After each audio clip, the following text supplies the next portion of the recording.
오리 계절의 여왕이고 아름다운 절기라 날들도 많이 있지요. 계속 가정의 달 이어져 가고 있고, 오늘은 교회력으로 성령 강림 주일입니다. 교회의 새로운 출발은 성령 강림 주일에 했기 때문에 생일 날이기도 합니다. 또 5월 셋째 주일은 스승의 주일로 또 지켜오기도 했습니다. 이 땅의 모든 다음 세대를 키우는, 특별히 영적으로 세워가는 우리 선생님들 일부 예배 때는 축하하는 자리를 잠깐 가졌습니다만, 복되고 영원히 잘 되고 형통하기를 축원합니다. 내일이 무슨 날인 줄 아세요? 월요일이죠. 내일은 성년의 날이고, 모레 21일은 무슨 날인 줄 아세요? 21일은 부부의 날입니다. 법정 공휴일은 아니지만 법정 기념일입니다. 이 부부의 날은 1995년 5월에 권재도 목사님 부부가 지켜왔던 기념일인데, 점점 번져가가지고 국회 본회의에서 2007년도에 결의하고 공포했습니다. 5월 21일은 부부의 날이라고 말이지요. 21일을 택한 이유는 둘이 하나가 되는 날이라, 부부관계의 소중함을 일깨우고 화목한 가정을 꾸려 나가자는 취지에서 법정 기념일로 부부의 날을 정했습니다. 사실 사람이 태어나면 말씀드렸듯 제일 먼저 부모님을 만나잖아요.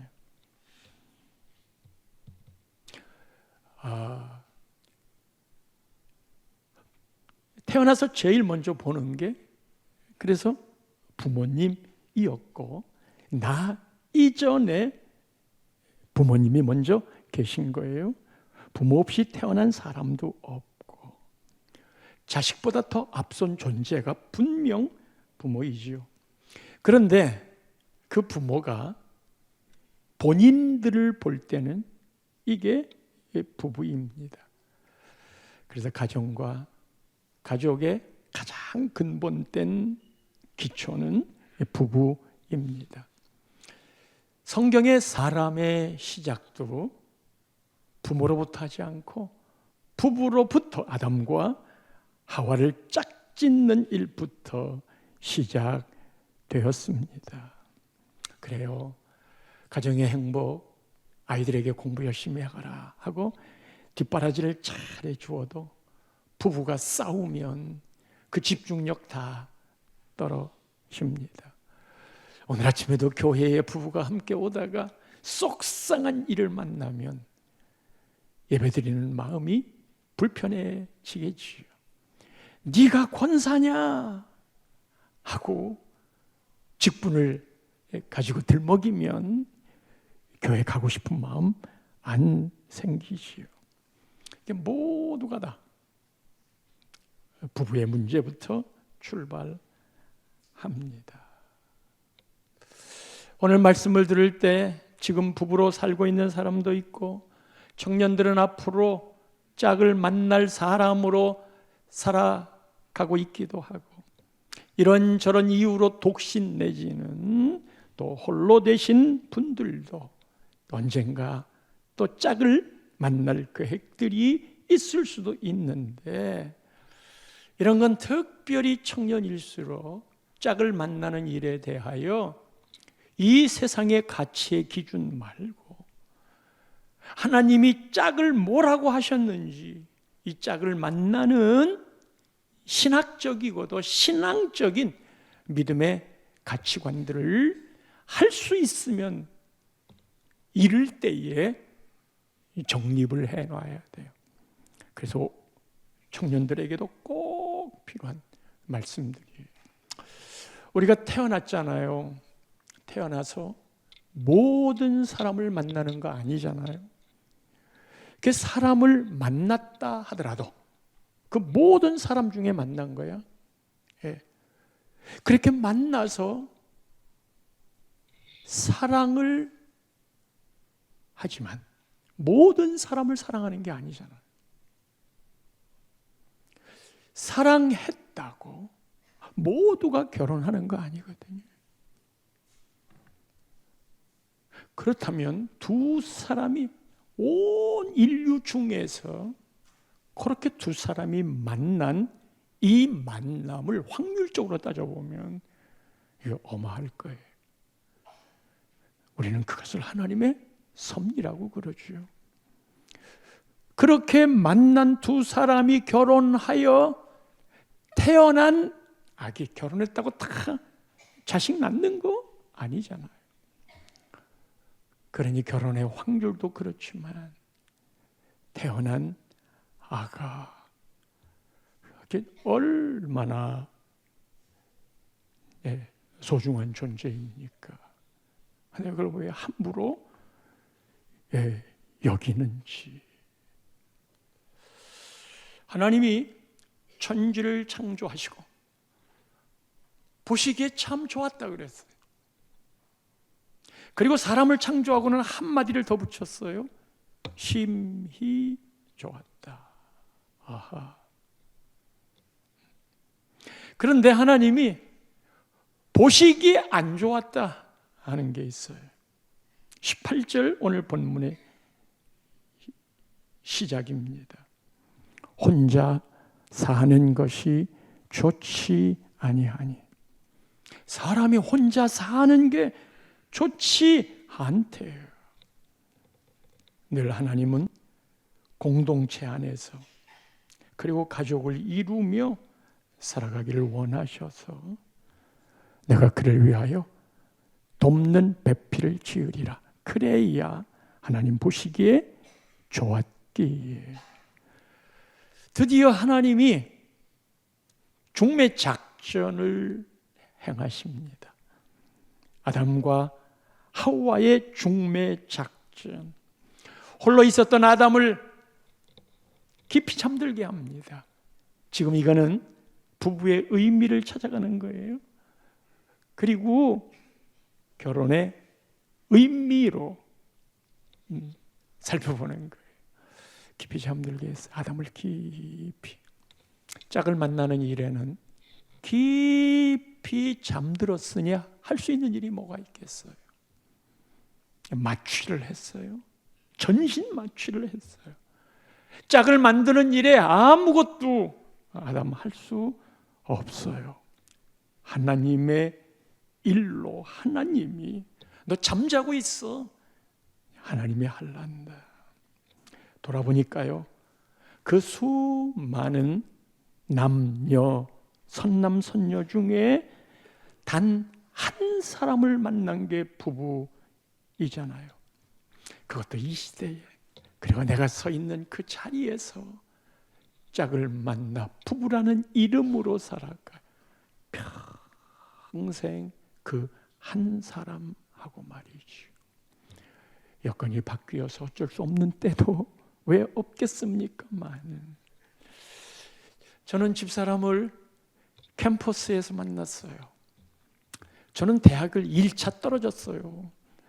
1차에 합격했다면 집사람 만났을까? 떨어져서 들어갔어요. 그리고 캠퍼스의 많은 여대생 중에 제가 신앙 서클을 했는데 신앙 서클에서 만났어요. 수많은 변수가 다 그 하나를 향하여 초점이 맞춰졌으니 그게 내가 찾아간 일 같지만 그렇게 캠퍼스로 간 것, 그렇게 신앙서클에서 만난 것, 이런 모든 과정들이 꼭 그 한 사람을 향하여 간 거라고 세월 지나 생각해 보니까 그 수많은 변수들을 피해간 게 이게 하나님이 하신 일이다라는 고백을 어느 날 하게 되더라고요. 모세가 물에 띄워졌잖아. 지난주에 요게벳이 이 아들 어떻게 나의 참부모 되신 하나님께 맡긴다. 그런데 어떻게 하필 그때 바로 왕의 공주가 나오냐 말이야. 그리고 그때 미리암을 만나서, 누나를 만나서 엄마가 저지를, 그것도 돈 받으면서 지 자식에게 양육을 하냐 말이야. 히브리 생각을 아들에게 견맥이 키우면서 이야기를 해줬겠죠. 이제 그런 걸 하나님이 하신 일이다. 크고 넓게 보면 정말 하나님이 우리를 나와 타협하시면서 이끌어가는 걸 보는 거예요. 깊이 잠들게 했어요. 부부의 만남이 그렇습니다. 그리고 아담의 갈비를 뽑았어요. 아담의 갈비는 오장육부를 다 보호해 줍니다.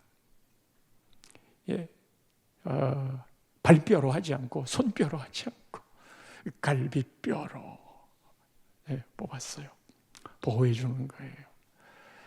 남편은 처자를 보호해 주는 거예요. 거기서 뽑아서 하와를 만들었기 때문에. 재질을 보면 아담은 흙으로 만들었어요. 그런데 하와는 뼈로 만들었어요. 재질의 차이가 나죠. 흙으로 만든 남자 잘 부서집니다. 물에 들어가면 잘 풀어집니다. 그러나 뼈로 만든 하와 단단합니다. 오래 참지 못하고 잘 삐치는 현상이 남편에게 나타나면 흙으로 지어서 그렇다라고 생각을 하세요. 아내는 born China. 재질이 좋아요. 짐승은 뭘로 만들었을까요? 짐승. 하나님이요, 각종 짐승을 만드실 때 오늘 본문 19절에 보면 이렇게 말해요. 여호와 하나님이 흙으로 각종 들짐승과 공중의 각종 새를 지으시고, 흙으로 만들었어요. 짐승이나 아담이나 같아요. 그래서 짐승 같은 영향이 나타나요. 근데 하와는 뼈로 만들었어요. 자, 남자와 여자와의 관계가 아니에요. 아담의 갈비로 만들었기 때문에 하와는 남자와 여자의 관계가 아니라 남편과 아내의 관계예요.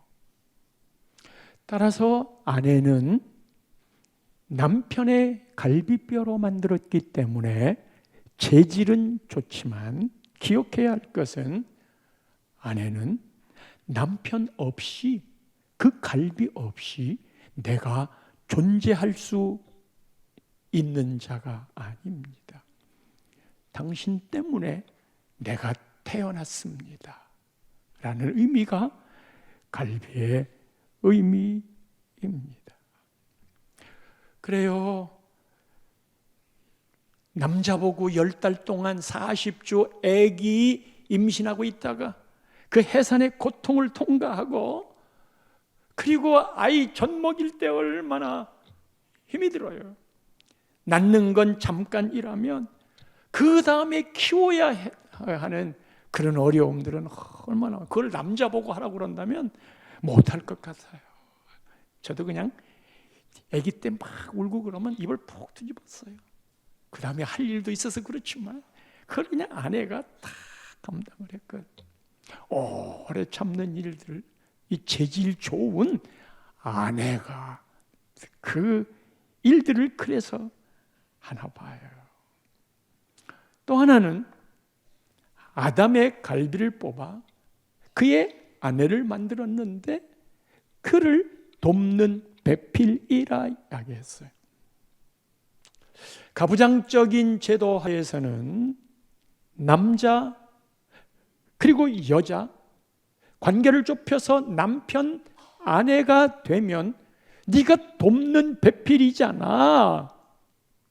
그리고 군림하는 입장을 가부장적인 사회에서는 늘 그렇게 해왔어요. 그런데 여러분, 우리는 이 땅에 살면서 유교적인 관습, 세상적인 관습의 그 기준을 갖고 듣고 살아왔던 걸 적용하려고 그래요. 그런 거 아니에요. 하나님의 말씀의 기준이 부부관계를 어떻게 정립했는가를 아시고 그 정립을 따라가야 돼요. 돕는 배필이란 비서 같은 역할을 하는 게 아니에요. 그 역할이 없는 건 아니에요. 그런데 돕는 이라고 하는 말 자체 속에 하나님이 사람을 돕는다, 맞아요, 틀려요? 하나님은 사람을 돕는다, 맞아요, 틀려요? 예. 그런데 사람은 하나님을 돕는다, 맞아요, 틀려요? 네. 돕는다는 말은 훨씬 힘이 세고 훨씬 큰 자가 작은 자에게 해주는 걸 돕는 이라는 말을 써요. 그럼 당신이 돕는 배필입니다라고 하는 말 자체 속에는 그가 더 큰 거예요. 남편과 아내와의 관계에서도 그런 관점으로 돕는다는 게 큰 자이기 때문에 나를 품는구나. 그래서 어느 때는 아내가 엄마 같기도 하고 누나 같기도 하고 다정한 친구 같기도 한 그런 생각이 드는 건 나이가 어리더라도 그것이 더 크게 큰 마음으로 남편을 바라보는 그릇이기 때문에 아니라고요? 그게 돕는 배필의 의미예요. 그러나 하나님은 더 크다는 의미의 돕는을 썼지만 하나님이 가정의 질서를 위해서는 남편을 머리라고 그랬어요. 가장을 세워주셨어요. 이건 질서의 차원이에요. 근데 이 질서의 차원에 그렇게 세워졌기 때문에 너는 아래야 라는 개념이 아니고 크기 때문에 그대가 여기를 세워줘야 돼. 그리고 그건 능력의 문제, 우열의 문제가 아니고 하나님의 질서의 문제야. 그래서 가정에서는 부부 관계에 남편을 머리로 삼은 건 남편이 우수하기 때문에 그런 게 아니고 이건 남녀의 관계가 아니고 남편과 아내의 관계의 정립인 거예요. 하나님이 세워놓은 질서 때문에 우리가 죄인이지만 하나님이 죄인인 우리를 보고 너는 의롭다니까. 그게 지난주 금요일 기도회의 주제였어요. 하나님이 칭의, justification, 하나님이 나를 의롭다고 이야기해 준 그것 때문에 나는 죄인이지만 내가 의롭다니까 라고 말할 수 있는 근거는 하나님이 그렇게 이야기했기 때문에. 가정의 형편마다 부부가 다 다르겠지만 하나님이 정해놓은 질서는 바뀌지 않는 거예요. 근데 그 질서를 따라가려고 하는 마음이 큰 쪽에서 훨씬 더 이해를 많이 시키잖아요.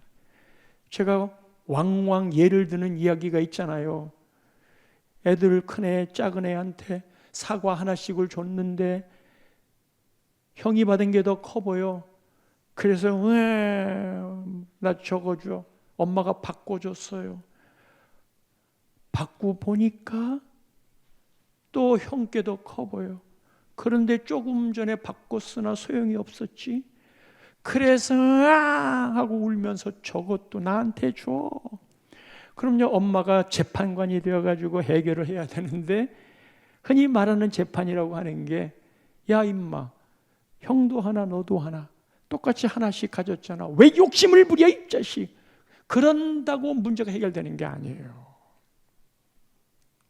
이해를 못하니까, 아직은 작으니까 이 문제를 해결하기 위해 형을 설득합니다. 야야야야, 있잖아, 저 뒤에 베란다에 가면 사과가 한 박스 있어. 너 그거 언제든지 가서 먹으면 돼. 그리고 지금은 있잖아, 이거 동생 주자. 이 문제의 해결은 그 동생에게. 그럼 동생 그거 받고 좋아하죠. 형은 대신에 엄마의 마음을 얻었어. 엄마의 마음을 얻으면 그건 다 내가 가질 수 있는 거예요. 엄마의 마음을. 그것이 문제의 해결인데, 우리는 다 이제 옳고 그른 거, 정의의 차원에서 문제 해결이 안 되는 거거든요.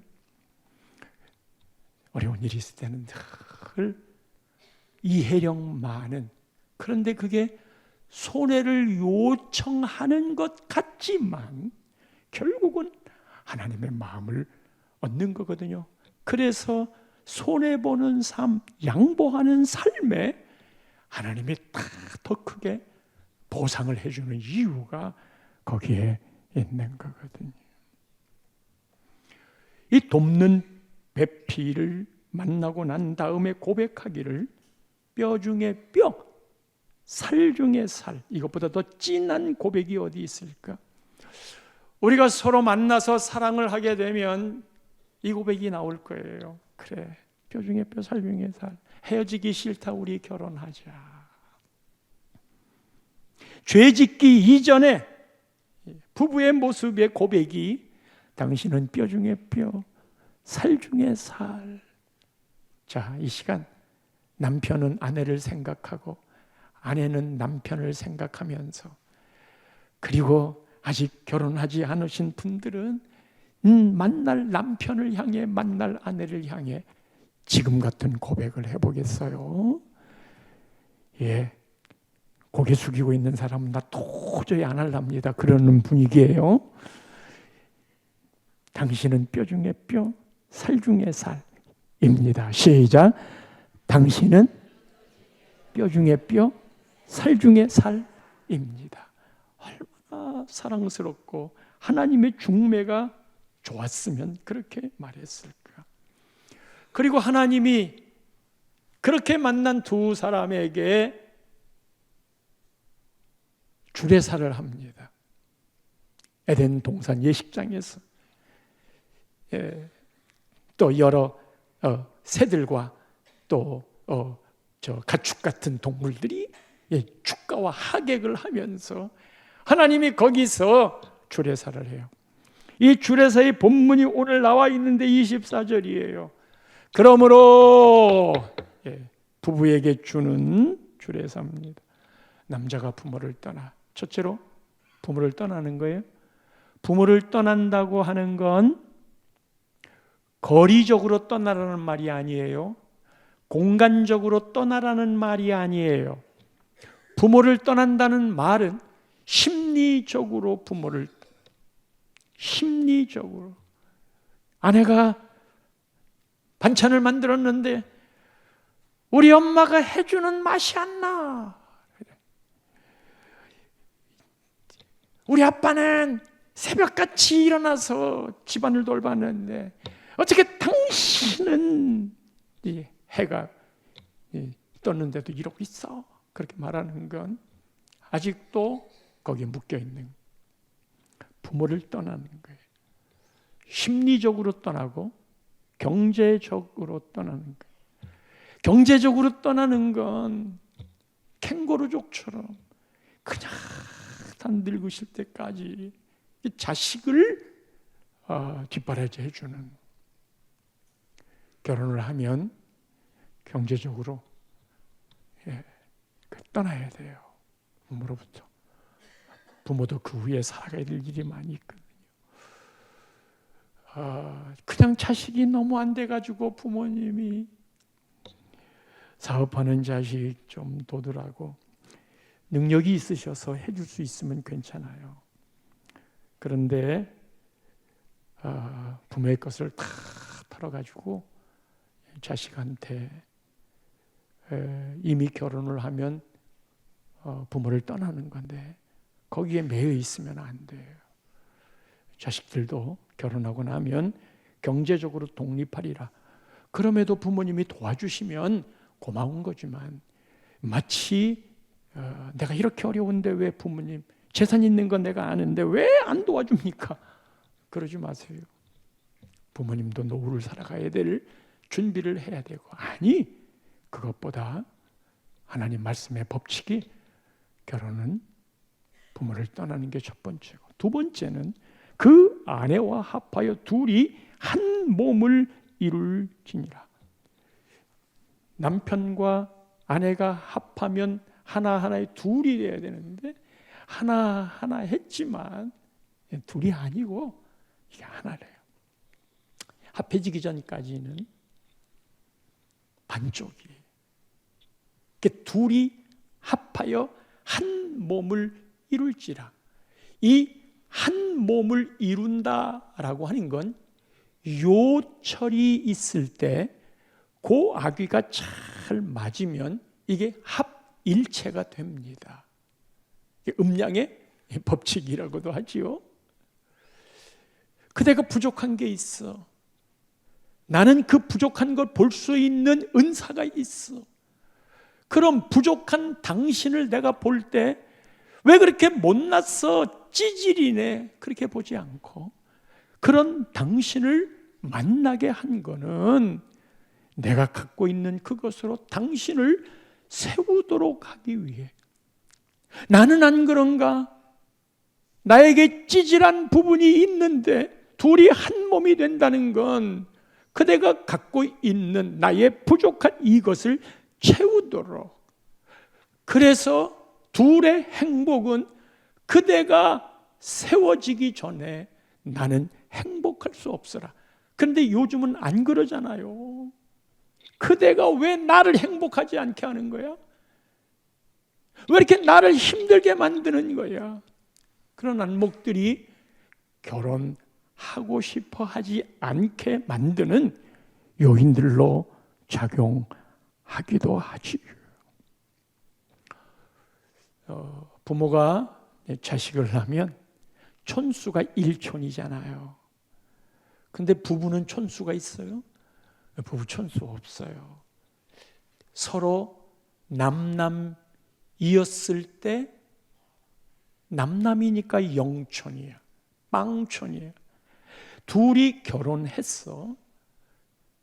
당신이 나고 내가 당신이니까 둘이 한 몸을 이루었기 때문에 촌수가 없어. 그래서 빵촌이에요. 어쩌다가 둘이 살다가 서로 헤어졌어. 그러면 남남이 되니까 여전히 빵촌인 거예요. 0촌 관계예요. 그게 한 몸인 바. 아니 어떻게 시댁은 그래? 어떻게 처가는 그래? 어떻게 부모님 또 처가 아니면 시가 가족들이 왜 그러는 거야? 한 몸은 서로 결혼하면 그대의 문제가 내 문제, 내 문제가 그대의 문제. 나와 너였다가 결혼하면 모두 우리라고 하는 공동체로. 특별히 이 우리라고 하는 공동체 안에 경제권이 있잖아요. 어느 때는 비밀스러운 주머니를 차야 서프라이즈하게 뭘 하려고 할 때 그럴 수도 있어요. 그러나 요즘은 헤어질 걸 전제라도 하듯 내가 내 거를 챙겨놔야 돼. 결혼해서 같이 사는데 헤어질 걸 예상하고 내가 내 것을 챙겨야 돼. 쟤 못 믿겠어, 부부끼리. 어찌 그게 한 몸이 되겠어요? 경제권에 서로의 자유를 보장하는 건 있을 수 있지만 한 몸이라는 건 그대가 정말 힘들 때, 병원을 가야 할 때, 꼭 필요한 돈을 써야 될 때, 아니면 처가나 본가에서 가족들의 문제로 그런 돈을 써야 할 때, 그때 우리라는 개념으로 함께 할 수 있는 그 양쪽 주머니 필요하면 찰 수도 있고 그게 더 효율성이 있고 서로 낭비하지 않는 부분이면 그렇게 해도 되지만 그래도 가정에 서로 공적인 방향을 함께 재정적으로 다뤄가는 게 한 몸을 이루게 하고 돈의 문제가 갈라지거나 헤어지면 그새는 부부가 그 이익을 쫓아 갈라지게 되니까요. 이 두 사람이 벌거벗었지만 25절 부끄러워하지 아니 부끄러워하지 아니 하리라. 부끄러워하지 않는다는 건 자기에 대한 긍지가 있는 거예요. 우리가 하나님을 만나면 하나님 앞에서 나의 존재가 의미를 찾아요. 이 존재가 의미를 찾지 못하면 늘 열등감, 나 같은 것을 그 열등감은 나중에는 우울증으로 바뀌어요. 하나님 앞에서 나를 찾아야 되는데 벌거벗었어. 죄 짓기 전에는요 서로가 사랑스러웠어요. 그리고 내가 나를 인정해 주었어요. 부부가 같이 설령 부끄러운 것이 있다 하더라도 그것을 받아주고 받아준 그것을 나는 인정을 하고 내가 원래 이렇게 못났어요.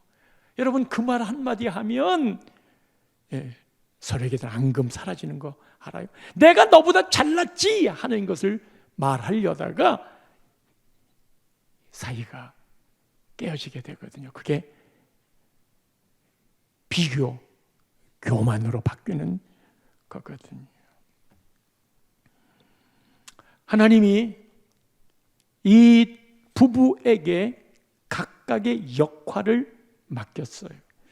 이 각각의 역할이 골로새서 3장 18절 말씀을 보면 아내들아 남편에게 복종하라 이는 주 안에서 마땅하니라. 결혼 주례를 하는데요. 예비 신부가 와가지고 저한테 목사님 결혼 주례할 때요 아내들아 남편에게 복종하라 하는 말 본문 택하지 말아주세요. 그 주례사는 해주지 마세요. 왜 그러는데? 그렇게 목사님이 주례사로 하시면 내 남편은 그것 꼬투리 잡아가지고 봐라! 이 아내가 복종하라고 그랬잖아. 그래. 여러분 주 안에서 마땅하니라. 복종은 군사 용어예요. 이 말대로 안 하면 전쟁터에서는 그거는 재판감이에요. 주 안에서 마땅하대요. 반드시 해야 된대요. 이런 마음을 말씀이라고 받았을까? 아내들이 남편에게 복종하라. 내가 다른 건 다 인정을 해도 나 이 말은 인정 못해. 그런 말은 아닐까? 그런데 주 안에서 마땅하다 그랬어요. 남편에게는 19절로 넘어가면 남편들아 아내를 사랑하며 괴롭게 하지 말라. 남편의 근본 존재가 괴롭게 하는 거예요. 아내를 그저 그냥 그러려니 하세요. 사랑해야지 괴롭히지 마. 하나님은 남편에게, 남자에게가 아니고 한 아내를 향한 남편에게 주신 마음이 사랑이에요. 근데 여러분, 이 사랑은 아가페라고 표현을 해요. 당신이 이쁘기 때문에 사랑해. S라인이거든. 그래서 사랑해. 뭐뭐 때문에 하는 사랑은 아가페가 아니지요. 그래서 S라인이었기에 사랑했는데 나중에는 일자가 됐어요. 사랑하는 이유가 없어지니까 사랑은 움직이는 거야. 그리고 다른 데 갈 수 있겠죠. 남편에게는 근본적으로 아내를 사랑하는 마음을 주었어요. 그게 세포 속에 있어요. 그러니까 남편을 움직이려면 사랑이라는 인자가 있는 그것을 자극해야 돼요. 복종이라는 말이 기분 나쁠 것 같아서 에베소서 5장 33절로 저는 설교를 합니다. 주례를. 그러나 너희도 각각 자기 아내 사랑하기를 자신같이 하고, 남편은 아내의 사랑을 하는데 자신처럼 사랑하고, 그 다음에 아내도 자기 남편을 존경하라. 남편을 존경하시오. 복종이라는 말보다 훨씬 더 이유를 찾는 것 같아요. 이 존경은 존경하는 마음이 있어야 되잖아요. 그래서 신랑한테는 존경받을 만한 삶을 살아라. 설령 그렇지 못하더라도 아내는 존경해야만 한다. 남편의 정의는 존경받는 자. 아내는 우리 남편이 직장에서도 사회에서도 교회에서도 집안에서 아이들이나 아내까지라도 당신 존경받기를 내가 기도해요. 이게 아내의 위치예요. 남편은 존경받도록 살아야 돼. 이 남편에게 준 게 아내를 사랑하는 거예요. 아내에게 있는 건 남편을 존경하는 거예요. 일반적으로 남편보다 막 앞서가기를 원하지 않아요. 우리 남편이 어디서 존경받기를 원해. 그러니까 그것을 자극하세요. 존경받도록 아내에게 함부로 대하지 마세요. 그리고 아내는 남편의 사랑이 있으니까 이거를 자극하면 아내의 종이 돼요. 아내가 남편한테 복종하는 것 같잖아요. 그런데 아내가 사랑스러우면, 남편에게는 원래 그런 게 있다고 그랬잖아요. 아내가 사랑스러우면 남편은 아내의 종이 된다니까. 그 말을 거절할 수가 없어요. 그러니까 교회 안 나오는 남편들 있잖아요. 그 남편의 사랑을 자극하세요. 그러면 아내가 사랑스러워지면 교회 안 나간다고 안 그래요. 못 이기는 척 하면서도 나오게 돼 있어요. 사랑하는 아내, 존경받는 남편, 존경하는 남편, 사랑하는 아내. 그래서 제 핸드폰에는 사랑하는 아내 그렇게 떠요. 제가 집사람 핸드폰을 탁 뺏어가지고 거기에다가 제가 썼어요. 존경하는 남편. 전화만 오면 이렇게 떠요. 잊지 말라는 거지요. 죄가 들어왔어요. 그 선악과를 따먹었어요. 그게 3장이에요. 이 선악과를 따먹으면서 얼마나 고생스러운 삶을 사는지 부부지간에. 그래서 여자는 3장 16절 말씀에 보면 여자에게 이르시되 야 네가 임신하는 고통을 크게 더하겠다. 수고하고 자식을 낳는다. 너는 남편을 원하고 남편은 너를 다스릴 것이니라. 그 죄를 짓고 난 다음에 먼저 하와가 선악과를 따먹었잖아요. 죄를 짓고 난 다음에 두 가지가 생겼어요. 임신하는 고통, 이거는 자식의 문제예요. 그 다음에 남편을 원하고 남편은 너를 다스릴 것이니라. 남편의 문제. 그 남편의 문제하고 자식의 문제가 여인에게는 해산하는 고통과 함께 찾아온 거예요. 그게 막 얼마나 힘이 드는지, 그게 막 얼마나 어려운지. 에덴 동산은 그런 거 없었어요. 남편에게는 17장 7절에 말합니다. 야, 네가 네 아내의 말을 듣고 너에게 먹지 말라고 한 나무의 열매를 먹었은즉 땅은 너로 말미암아 저주받고 너 평생의 수고해야 그 소산을 먹을 거야. 노동의 수고로움, 땀 흘려야 먹는 수고로움.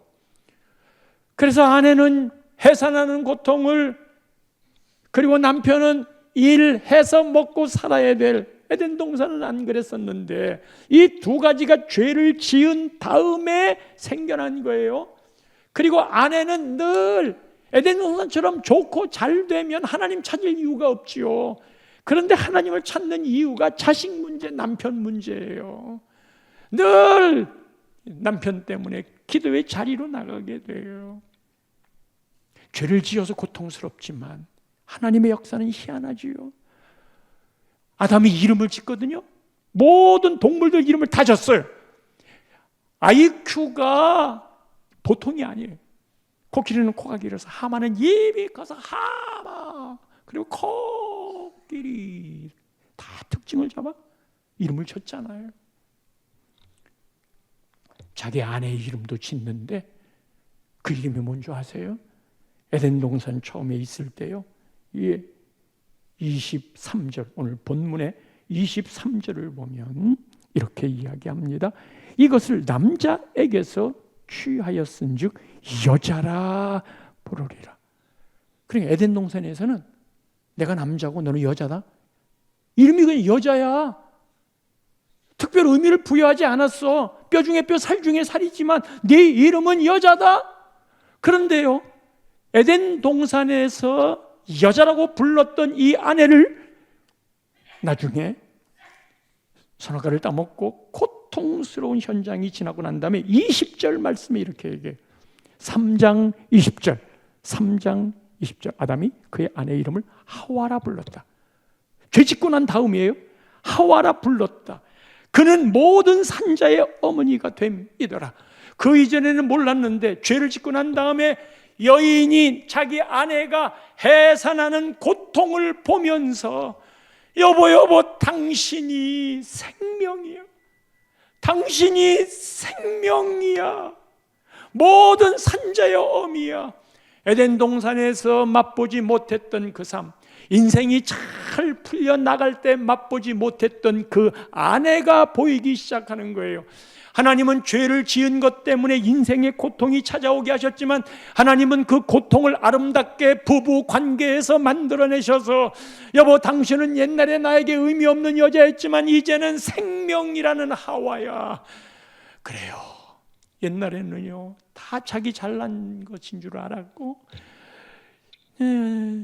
당신 때문에 내 인생이 힘들어. 그때 미스 박이었어야 되는데, 아니면 미스터 킴이었어야 되는데, 그랬던 나, 내가 이렇게 힘든 건 너 때문이야. 헤어질 수도 없고. 그랬던 그가 상대가 고생하는 걸 보면서, 그리고 자기 자신의 죄를 보면서 내 탓이네, 내가 못났네, 나하고 살아준 것만 해도 너무 고마워. 이게 선악과 이후에 하나님 우리를 만들어 가시는 모습이라. 그래서 결혼은 두 사람이 마주보고 아들 딸 낳고 우리 둘이 행복해, 이게 아니고 두 사람이 한 곳을 향해서 바라보는, 마주보는 게 아니라 함께 바라보는 거예요. 하나님의 뜻을 쫓아. 우리 부부가 같이 어떻게 하나님의 나라를 위하여 혼자 하던 걸 같이 할까? 그래서 너를 만나서 내가 신분도 상승이 되고 내 삶이 너 돈 많으니까 사람 좋으니까 나 행복할 거야. 그게 결혼의 목적이 아니고, 결혼의 목적이 행복이 아니라 찌질이 힘든 고생을 하면서 내가 스파링 상대자 너를 통해 실력이 늘었어. 그대 고생하는 걸 보면서 내가 참 못된 놈이네. 그래서 둘이 함께 거룩의 모습으로, 장성한 분량의 모습으로 이끌어가는 거거든요. 그리고 나이 많이 들었을 때 당신 때문에 내가 이렇게 살고 있네. 올해 가야 할 방향, 우리의 거룩을 향해 부부끼리 행복한 5월 되시기를, 가정 되시기를 축원합니다.